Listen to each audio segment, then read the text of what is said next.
Get started, and what we're gonna get started with is just the agenda. We have 4 points on the agenda today. We're gonna start with the ML monitoring flow, so just a generic idea of how, generally speaking, you should monitor your predictive maintenance models. What is the flow? And then we're gonna talk about 3 important things for predictive maintenance use cases specifically. The first one is gonna be the censored confusion matrix, and we're gonna delve deeper what it actually means and how it makes monitoring, especially performance monitoring, much more challenging than other use cases. And then we're gonna come up with a solution for that, which is model performance without target, how we can still get model performance even if our confusion matrix is censored. So we're gonna then discuss the algorithms. This is gonna be the most technical part or data science heavy part of the webinar. And then we're gonna go with the second biggest issue or problem or challenge that we have with predictive maintenance use cases, which is the data quality. Quite often, we're gonna have some issues with the data that actually are the root cause of the drop in model performance, and we're gonna talk about what are these potential issues and how we can go about resolving them. And then we're gonna pick one specific tool that we have in our toolbox to really go and figure out what are the potential data quality issues and how to resolve them. And that's going to be it. So let's get started with the first part, which is the ML monitoring flow. So first, let's ask ourselves, what is the actual reason why we want to monitor machine learning models after we put them in production? So as with generally speaking predictive maintenance use cases, what we want to do with a use case, what is our business goal is twofold, right? First, we want to reduce the downtime of a machine or a system. And then we want to also make sure that at the same time as we reduce the downtime, because we don't maintain as often as we used to, we also want to at the same time either maintain or ideally reduce the frequency of machine issues when there's something wrong with the machine and that we need to stop the production to maintain it or fix the issue. And then the second part is not just with the frequency, but actually specifically looking at the risk. In some predictive maintenance use cases, our minimum target is to have 0 machine failures, such as let's say with the windmills or any like huge machinery that really operates at scale. We want to make sure that this machine does not fail because the failure can be catastrophic. And by monitoring our predictive maintenance use case, we can always quantify that risk and take steps to minimize the risk. And then the last thing is that we make sure that in data science teams, in manufacturing companies, or generally speaking, companies that implement predictive maintenance, sometimes it's quite hard to really make sure that our impact is visible. So the third goal for monitoring is to increase the visibility of our work and the impact that our work has and our use case, the predictive maintenance use case has on the company as a whole. And by knowing what is the reduction in downtime, what is the reduction in machine learning, machine issues, this is something we can then convey and communicate to other stakeholders and make sure that we get the recognition we deserve. So now in terms of the flow, once we know the goals, the flow is really very simple and it only has 3 main steps in it. The first one is performance monitoring. So we're going to be monitoring our key performance metrics, such as precision, recall, maybe average precision. We're going to go into the details of that later on. And if we see that there is a drop in the expected performance of our model, then we're going to have to trigger the root cause analysis. So we're going to actually go and delve deeper into the potential causes of drop in performance, the main one being, of course, data quality. And then we're going to try to figure out what exactly has changed with our data that is causing this drop in performance. And then once we know that, we're going to go to the last step, which is the issue resolution, which simply means that we're going to take a specific step that allows us to resolve whatever issue we encounter. So let's start with the first part, which is the performance monitoring. Why is it useful? So first of all, it is simply a proxy for business impact. If we know that we have specific goals for precision and recall, or let's say F1 metric, these are chosen to make sure that we have specific business impact. And if we see a drop below a certain line, it means that potentially the use case is not delivering as much value as it was supposed to be. So that is an issue. So we need to monitor technical metrics and potentially we can quantify the impact of the use case directly, then also this kind of business value is something we can also monitor. And this is the best way to identify potential issues, not just issues, but issues that actually have material impact on model performance and on the business impact of the model. And then once we've identified this issue, we can then use it to trigger root cause analysis and figure out what exactly is going on with our data that's causing degradation in performance. However, and as we will see in a second when we go to censored confusion matrix part, we don't always have the target data, so we cannot just say that the model recall is, let's say, 0.65 because we don't get all the kind of feedback information from the world. So basically, we'll have to do something else there, and the something else is performance estimation when we'll try to estimate the model performance without knowing the truth. But enough about that. Now imagine that we do detect some kind of drop in, let's say, recall of our model or precision of our model. And what we're going to do then is we're going to start the root cause analysis. And then the process is also quite straightforward. What we're going to do is we're going to run drift detection methods, run drift detection algorithms. We have like, I think, 7 or 8 right now at our disposal with NML. And we're going to also run some simple data checks to make sure that there's no simple data quality issues and that we can either resolve those or make sure that these are not the actual root cause. Then we're going to be working with correlating those potential drift detection alerts and signals with performance to figure out what coincides with change in performance. And once we have that, then we're going to really look at the specifics of our machine, specifics of predictive maintenance. So maybe there is some issue of data collection, issue of upstream data processing, maybe the model is still making the right predictions, but they're not acted upon. All these potential issues are there, and then we're going to use our domain knowledge to find the actual root cause. Now, let's talk about the last part, which is the monitoring flow. Which is the issue resolution. And here we have 5 potential steps that we can do based on the specific root causes we identified. So if the root cause is changed in the concept, so the thing that our model is trying to learn, then we should retrain our model. Then if the issue is so-called covariate shift, so change in the distribution of our model inputs, maybe the average temperature is now higher, or the average humidity or the pressure in the machine is now higher than it used to be. Simply retraining will not help, and we might have to either adjust downstream metrics. So for example, we'll just have to deal with maintaining more often because there is more risk, or something of similar nature.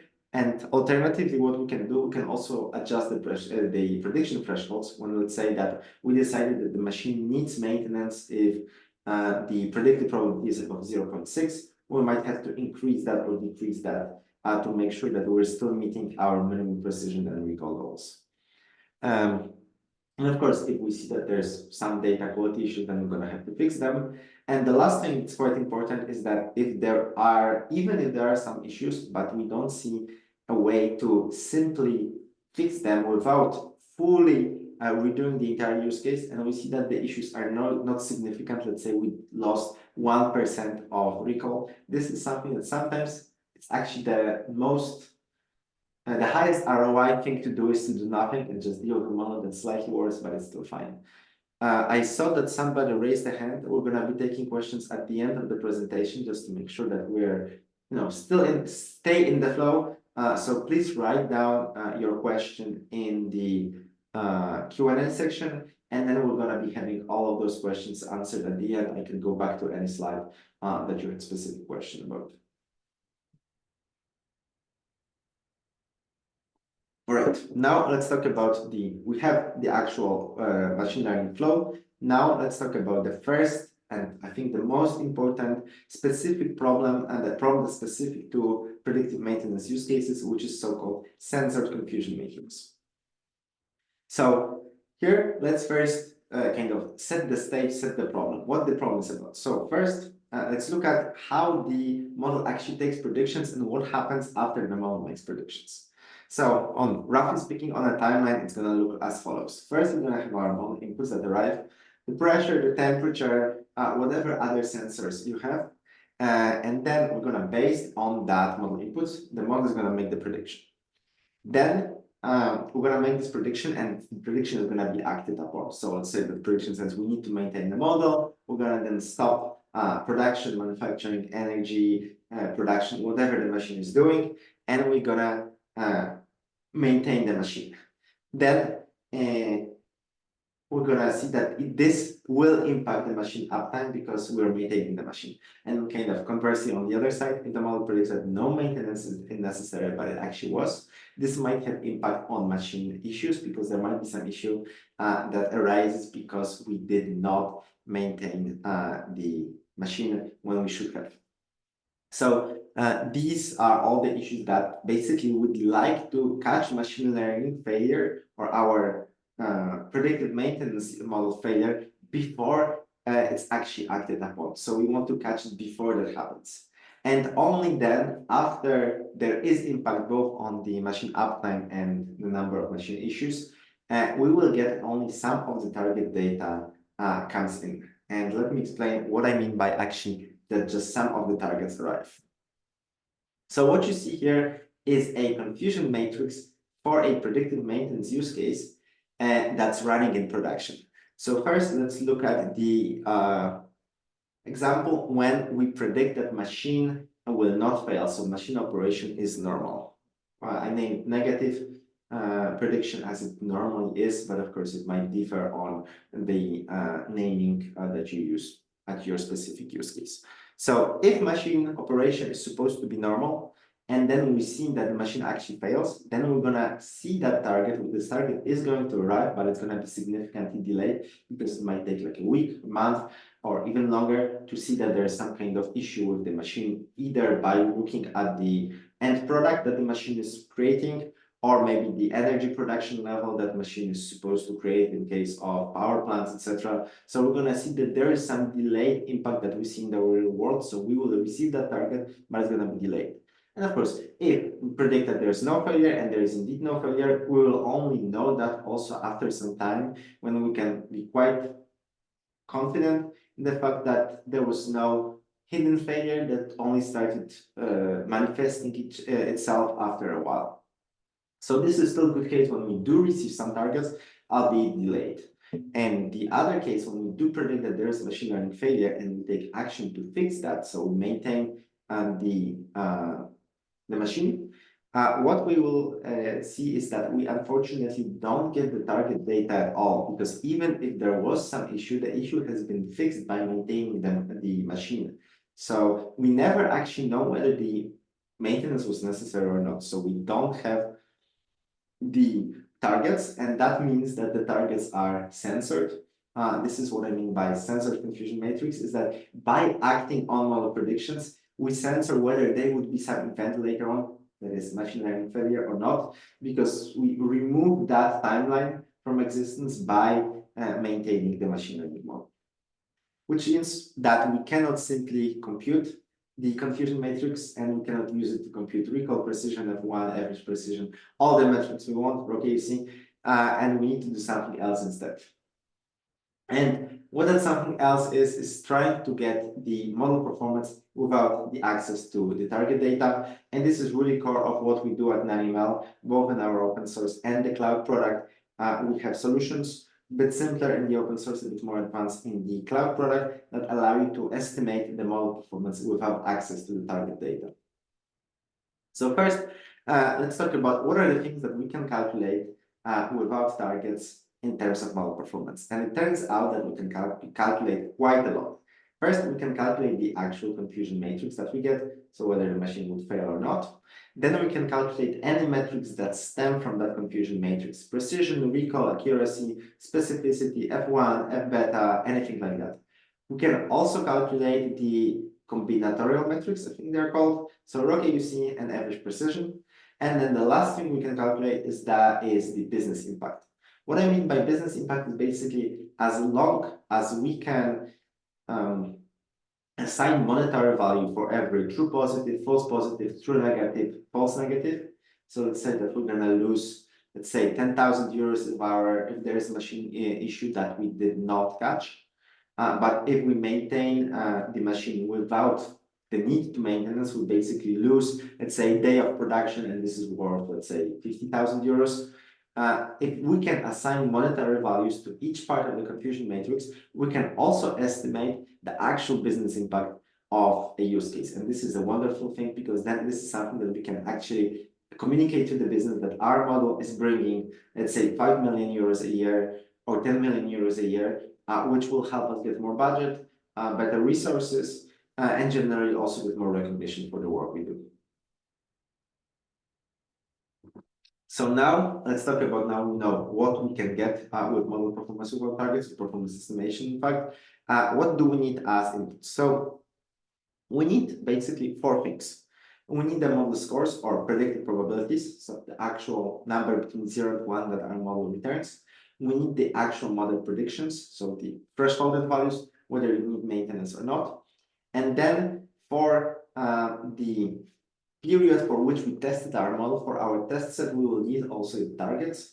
But once we deploy the models to production, we don't need the targets. So only to fit the model as the performance estimation algorithm, we need the targets. After that, we don't.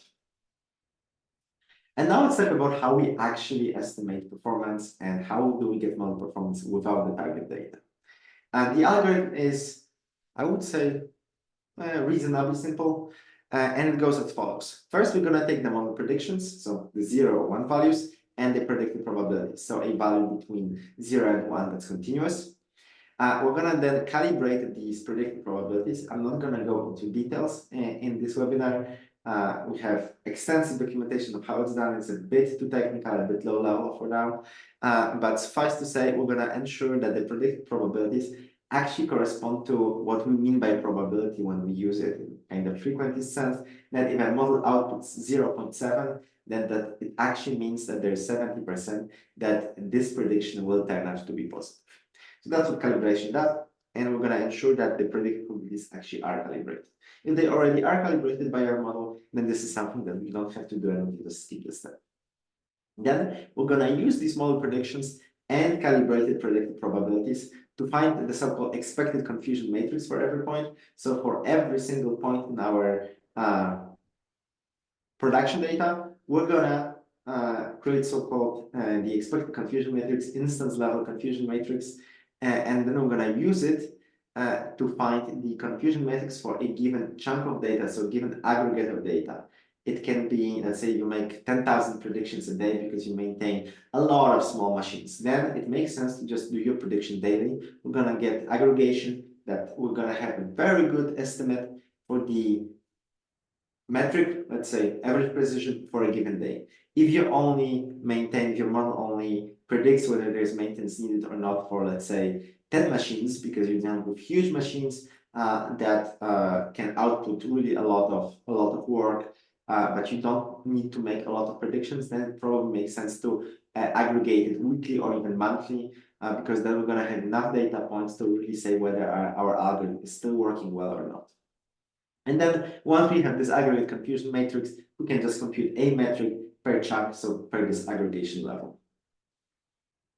All right, now let's walk step by step through this algorithm that I described on high level and see how we can actually do it. We're going to be focusing on the third point, just to give you a quick reminder here. Third point is finding the expected confusion matrix for every point. So imagine that we know what is the prediction and we have the calibrated predicted probability.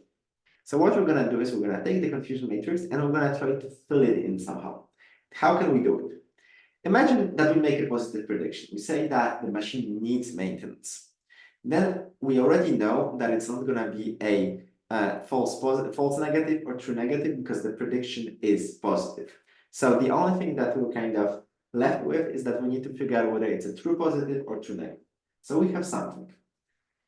What can we do then? Then we can take our predicted probability and under the assumption that this probability is actually calibrated and it represents an expectation over sufficiently large sample size, the actual probability that a given data point will turn out to be positive, we can then use that to assign a fractional number to true positive value and to false positive value. And we can just say that there's 0.7 in expectation on average true positive from that prediction and 0.3 for false positive.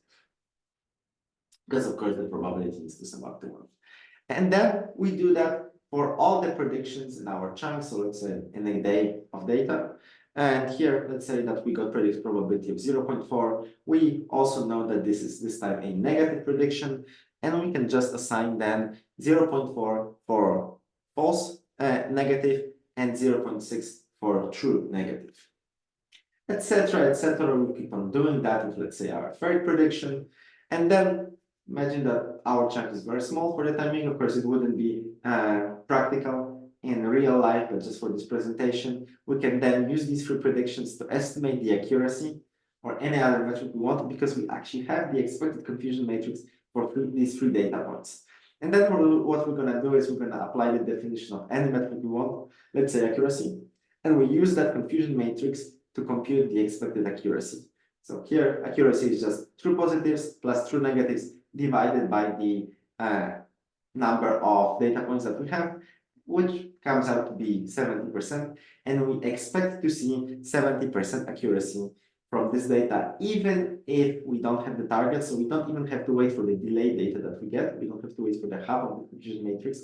We can just work with the predictions as they happen before they are really acted on. So let's say if you make 10,000 predictions for the next day and you see that you expect to see a drop in performance, before you actually do the maintenance, you can already take some steps to resolve the issue. Maybe you will adjust the threshold, so you do more or less maintenance based on how your model is drifting and how your model is decaying. If you know that your precision is still fine, but your recall is dropping, you might adjust the threshold in a way that still protects the recall, even at the cost of precision, for example.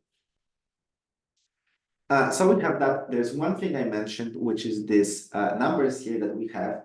We want to make sure that they are calibrated. In fact, they are not. So if you just try to do the above procedure without the calibration, you will get the numbers that don't actually correspond to actual metric.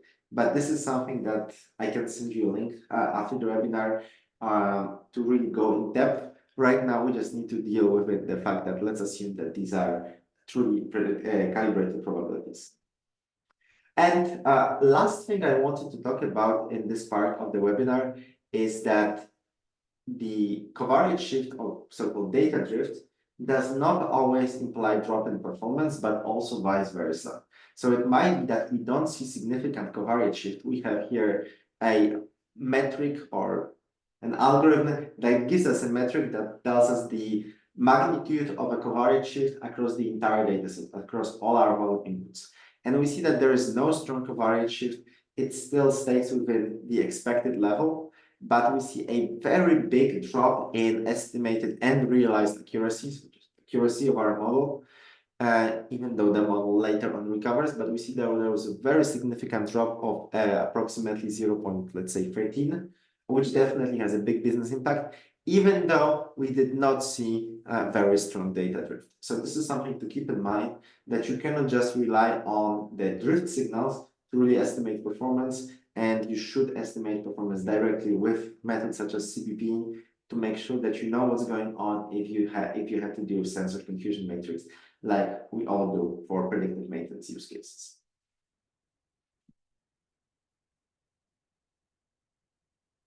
Now we go to the last part, which is we've identified an issue and we want to make sure that our data is of right quality, that data is actually correct before we start going into other things. And we know that data quality is the main problem that we generally speaking deal with in predictive maintenance use cases when it comes to drop in model performance. So we are now in the second step of the process when we do the root cause analysis. How does it look like? I already mentioned that, but just a brief reminder here. We're going to start with running drift detection and data checks. We're going to then correlate those with performance, and then we'll be able to use our domain knowledge to really understand what's going on. And for example, why the pressure has risen significantly on average. Is that something that there is wrong with the sensor? Is there something wrong with the data processing? Or is it something that's actually real and the machines are just behaving differently than before for some reason that hopefully we understand by talking to the domain experts? So when it comes to root cause analysis, we have an entire toolbox for identifying potential data quality issues. I'm going to briefly describe them all, and then we're going to have a deeper dive in one of the algorithms just to give you an intuition of how this thing actually works and how you can use it to specifically find data quality issues. So, speaking generally, we have few potential ways to go about identifying data quality issues. The first one is univariate error detection. When we're going to look at every separate feature, temperature, pressure, what else? Friction, dust level, whatever your sensors take, the electrical resistance, whatever it is, and we're going to measure the discrepancy between the distribution as we saw it on the test set and the distribution for our current chunk, so our current aggregation. And there's two ways of doing that. Generally speaking, there's few algorithms that work with distance, so they try to compute the distance between one distribution and the other, such as Jensen-Shannon distance, or there are statistical methods that deal with statistical tests, such as KS test. And one thing that's worth mentioning here is generally distance methods are more interpretable and more meaningful for data quality, because you might have a statistically significant change in a certain distribution, but just because it's statistically significant, it does not imply any kind of monitoring significance, especially if you have, let's say, 10,000 data points. Even a very small change will be statistically significant, but it really doesn't imply anything. So I caution against using relying especially on p-values too much for statistical methods, and I mostly recommend using distance methods, even though we have both in our open source and cloud products. And then the second part is the multivariate detection, when we have two algorithms that basically allow you to look at either the entire data set, all the features at once, or a specific subset of features. Let's say you want to see whether the relationship between the pressure and temperature has changed in time, which generally it shouldn't. And for that, we can use domain classifier when we train a machine learning model to distinguish between current chunk and the test set, or we can use a data reconstruction error, which is, I think, a very interesting algorithm that I'm going to talk about in detail soon. And then we can actually look at whether the structure of the data is changing. And any big change in data structure that's very, very sudden generally implies that there's data quality issues because something's wrong that was not wrong before, and data quality issues tend to pop up in a very, the opposite of gradual, the opposite of gradual fashion. And then the last thing, we have just a suite of simple checks when we just look at the number of unseen values that we have not seen before. Let's say we have some sensor that outputs categorical data, for example, dust levels acceptable, dust levels not acceptable. And if we see that there is new kind of value there and that we have not seen before, maybe somebody just decided to rewrite what it outputs to make it more meaningful, but that broke the model. We're going to be able to catch that. And again, if we have missing data because something broke in the data pipeline or the sensors completely stopped working, this is something we should also check, and we should generally check for that first and make sure that this is not an issue, and then we can go into more advanced stuff. Now, let's go to the more advanced stuff, and we're going to be talking about the multivariate detection with the data reconstruction error algorithm. So what can we do? So this is a way, an algorithm that allows you to look at the internal structure of our model inputs. We can look at any subset of features there, and what we get as the output is a time series data with a data point per chunk that gives us the metric value called reconstruction error, and it gives us what are the typical threshold of where did this metric should be based on the test set data structure. And then the last thing is the confidence bands, when we also know how strongly the algorithm knows whether there is change in data structure or not. I'm anthropomizing the algorithm, but you know what I mean. And what does it do? Well, so the first thing is that, as I already mentioned like a million times, it captures the changes in data structure. It also captures changes in single feature distributions, which is a nice thing because we don't have to then run necessarily the univariate detection to detect changes in just distributions of a single feature, such as temperature. However, it does require at least two features to work because we're going to be doing some dimensionality reduction, and it's hard to reduce dimensionality from one dimension.